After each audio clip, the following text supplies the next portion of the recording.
जय माता दी। या देवी सर्वभूतेषु कुष्मांडा रूपेण संस्थिता नमस्तस्यै नमस्तस्यै नमस्तस्यै नमो नमः।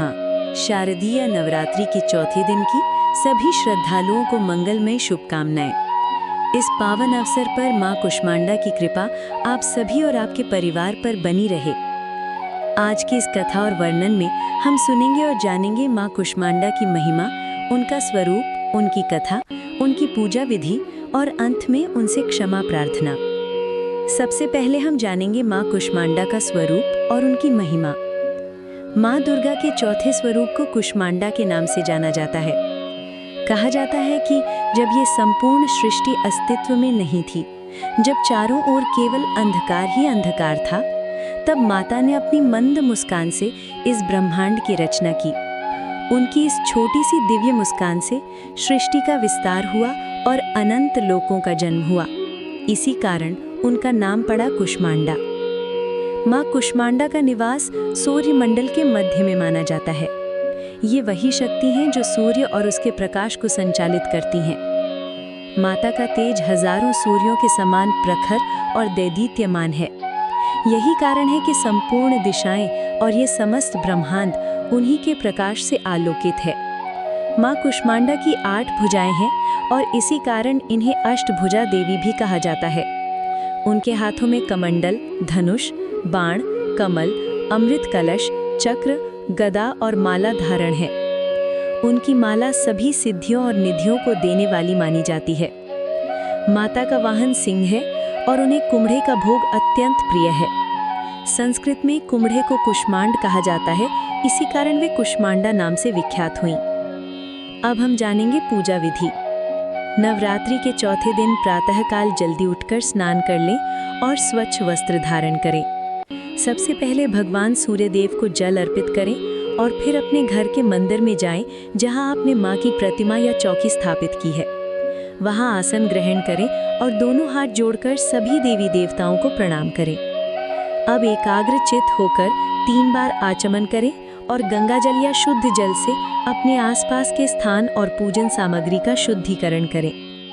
इसके बाद शुद्ध घी का दीपक जलाएं और अपनी पूजा प्रारंभ करें।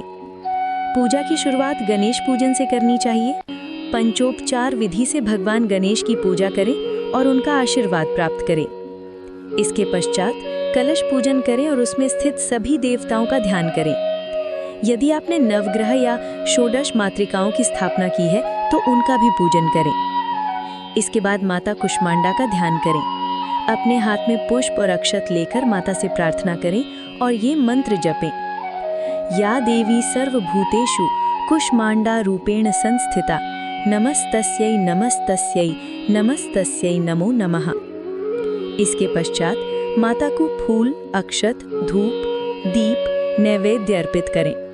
पंचोपचार या षोडशोपचार विधि से उनका पूजन करें। मां कुष्मांडा को लाल पुष्प, विशेषकर गुलाब और गुड़हल बहुत प्रिय हैं।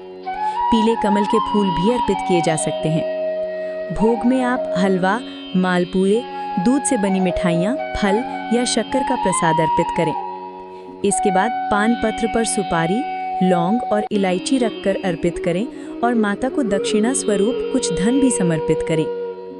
पूजा समाप्त करने के पश्चात कपूर या शुद्ध घी का दीपक जलाकर माता की आरती करें। अब हम जानेंगे क्षमा प्रार्थना। पूजा पूर्ण होने के बाद माता से क्षमा प्रार्थना अवश्य करनी चाहिए। विनम्रता से दोनों हाथ जोड़कर माता से कहें, हे जगदम्बे, मैं आपकी पूजा का सही विधि विधान नहीं जानता। यदि मेरी पूजा में किसी प्रकार की त्रुटि रह गई हो तो कृपया मुझे क्षमा करें। मैं मंत्रों का ज्ञाता नहीं हूँ और न ही मुझे क्रियाओं का पूर्ण ज्ञान है। यदि मेरी भक्ति में भी कोई कमी रह गई हो तो उसे भी कृपा करके स्वीकार करें। हे परमेश्वरी, मैं अपराधी हूँ, किंतु आपकी शरण में आया हूँ।